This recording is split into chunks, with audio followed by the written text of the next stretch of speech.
जय श्री कृष्णा। स्वागत है आपका मेरे इस चैनल @अनीता धार्मिक टेल्स पर। आज हम बात करते हैं षटतिला एकादशी की, जो कि माघ मास के कृष्ण पक्ष में आती है। षटतिला एकादशी के दिन भगवान विष्णु की पूजा करते हैं और उसको तिल चढ़ाते हैं। इस एकादशी व्रत में तिल का विशेष उपयोग होता है। आइए जानते हैं तिथि और शुभ मुहूर्त और इसके पीछे की कहानी को। पंचांग के अनुसार माघ मास में आने वाली एकादशी का नाम षटतिला एकादशी होता है। षटतिला एकादशी पर भगवान विष्णु की तिल से पूजा की जाती है, मतलब इस दिन तिल का भोग लगाने का विधान है। धार्मिक मान्यता के अनुसार षटतिला एकादशी व्रत करने से साधक को सभी पापों से मुक्ति मिलती है और सुख समृद्धि में वृद्धि होती है। इस दिन किए गए दान पुण्य का भी व्यक्ति को दोगुना लाभ मिलता है। इस बार षटतिला एकादशी पर बहुत ही शुभ योग बन रहे हैं, जिससे इस दिन का महत्व और भी अधिक बढ़ गया है।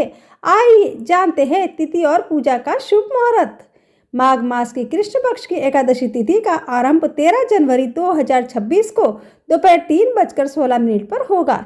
एकादशी तिथि का अंत है 14 जनवरी को शाम 5:53 पर होगा। ऐसे में उदया तिथि के आधार पर मानते हुए षटतिला एकादशी का व्रत 14 जनवरी को ही किया जाएगा। षटतिला एकादशी के दिन ब्रह्म मुहूर्त 5:28 से लेकर 6:22 तक है।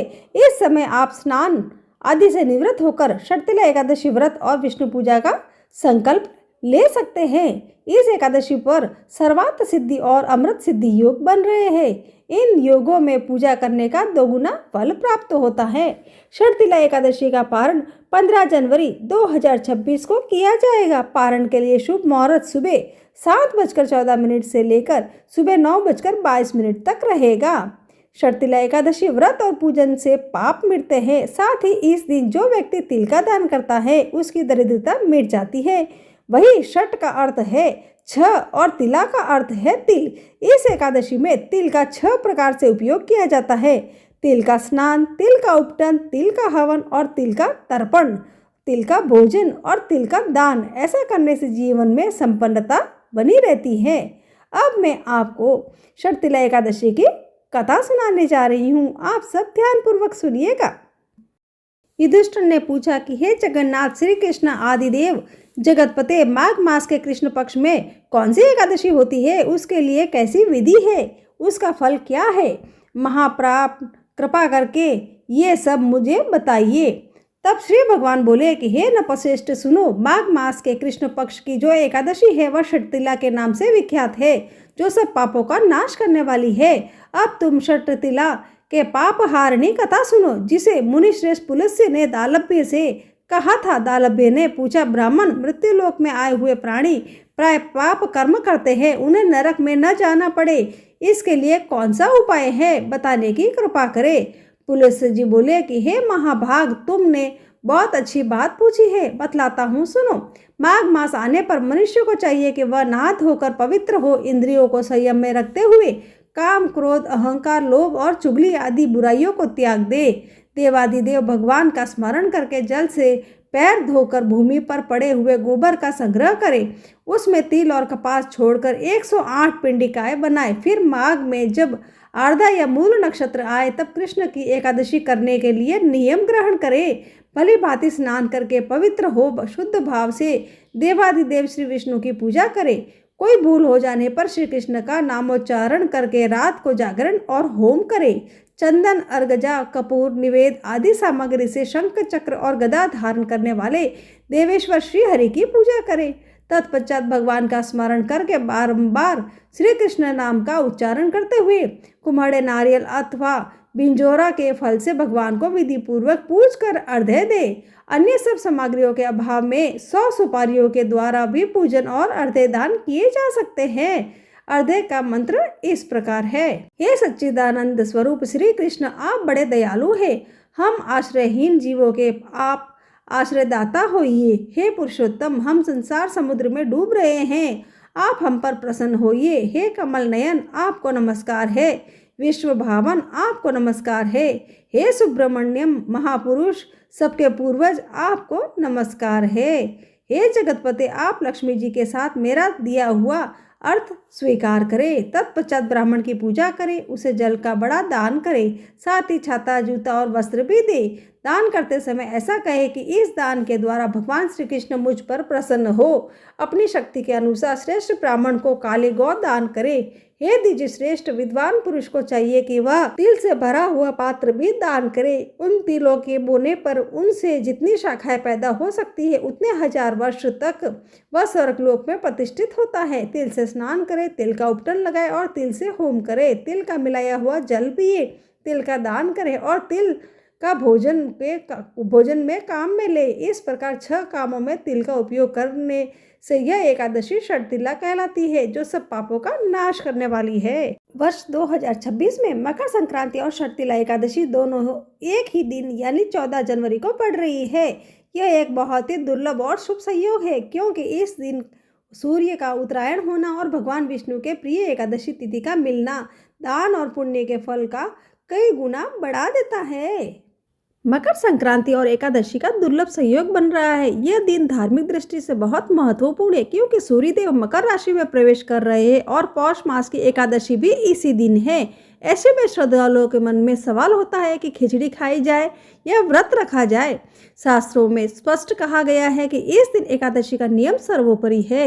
यह अवसर केवल पर्व नहीं बल्कि धर्म, संयम और पुण्य कर्म का संतुलन सीखने का भी समय होता है। इस दिन व्रत, पूजा और दान से अधिक पुण्य मिलता है। एकादशी तिथि भगवान विष्णु को समर्पित होती है। शास्त्रों में कहा गया है कि इस दिन अनाज खाना वर्जित है, खासकर चावल का सेवन, छूना या दान करना भी नहीं चाहिए।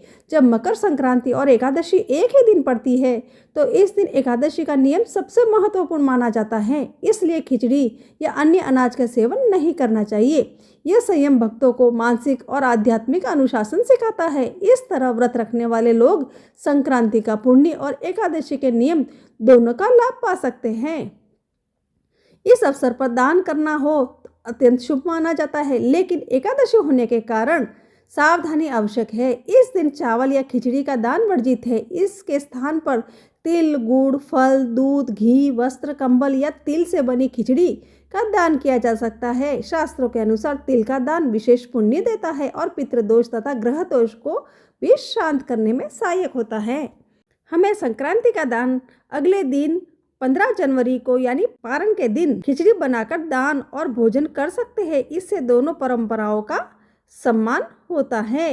एकादशी के दिन भगवान विष्णु की पूजन करें और एकादशी व्रत का धारण करें। रात्रि को जागरण करना चाहिए। उसके दूसरे दिन धूप, दीप, निवेद आदि से भगवान का पूजन करके खिचड़ी का भोग लगाए।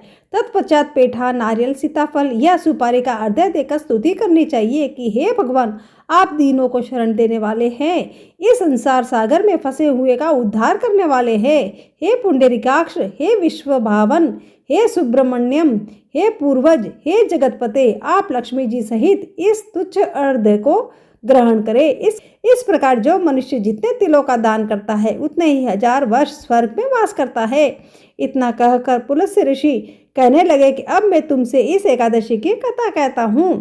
एक समय नारद जी ने भगवान श्री विष्णु से यही प्रश्न किया था और भगवान ने जो षटतिला एकादशी का महात्मा नारद जी से कहा सो मैं तुमसे कहता हूँ। भगवान ने नारद जी से कहा कि हे नारद, मैं तुमसे सत्य घटना कहता हूँ, ध्यान पूर्वक सुनो। प्राचीन काल में मृत्यु में एक ब्राह्मणी रहती थी। वह सदैव व्रत किया करती थी। एक समय वह 1 मास तक व्रत करती रही। इससे उसका शरीर अत्यंत दुर्बल हो गया। यद्यपि वह अत्यंत बुद्धिमान थी, तथापि उसने कभी देवताओं या ब्राह्मणों के निमित्त अन्न या धन का दान नहीं किया था। इससे मैंने सोचा कि ब्राह्मणी ने व्रत आदि से अपना शरीर शुद्ध कर लिया है, अब इसे विष्णु लोक तो मिल ही जाएगा, परंतु इसने कभी अन्न का दान नहीं किया, इससे इसकी तृप्ति होना कठिन है। भगवान ने आगे कहा कि ऐसा सोचकर मैं भिखारी के वेश में मृत्यु लोक में उस ब्राह्मणी के पास गया, उससे भिक्षा मांगी। वह ब्राह्मणी बोली कि महाराज, किस लिए आए हो? मैंने कहा मुझे भिक्षा चाहिए। इस पर उसने एक मिट्टी का ढेला मेरे भिक्षा पात्र में डाल दिया। मैं उसे लेकर स्वर्ग से लौट आया। कुछ समय बाद ब्राह्मणी भी शरीर त्याग कर स्वर्ग में आ गई। उस ब्राह्मणी को मिट्टी का दान करने से स्वर्ग में सुंदर महल मिला, परंतु उसने अपने घर को अन्न आदि सब सामग्रियों से शून्य पाया। घबरा कर वह मेरे पास आई और कहने लगी कि हे भगवान, मैंने अनेक व्रत आदि से आपकी पूजा की है, परंतु फिर भी मेरा घर अनादि सब वस्तुओं से शून्य है। इसका क्या कारण है? इस पर मैंने कहा कि पहले तुम अपने घर जाओ, देव स्त्री आएगी तुम्हें देखने के लिए, पहले उनसे षटतिला एकादशी का पुण्य और विधि सुन लो, तब द्वार खोलना। मेरे ऐसे वचन सुनकर वह अपने घर गई। जब देव स्त्रियां आई और द्वार खोलने को कहा तो ब्राह्मणी बोली कि आप मुझे देखने आई है तो षटतिला एकादशी का महात्म्य मुझसे कहो। उनमें से एक देव स्त्री कहने लगी कि मैं कहती हूँ। जब ब्राह्मणी ने षटतिला एकादशी का महात्म्य सुना तब द्वार खोल दिया। देवंगनाओं ने उनको देखा कि न तो वह गांधर्वी है और न ही आसुरी है, वरन पहले जैसी मानुष ही है। उस ब्राह्मणी ने उनके कथा अनुसार षटतिला एकादशी का व्रत किया।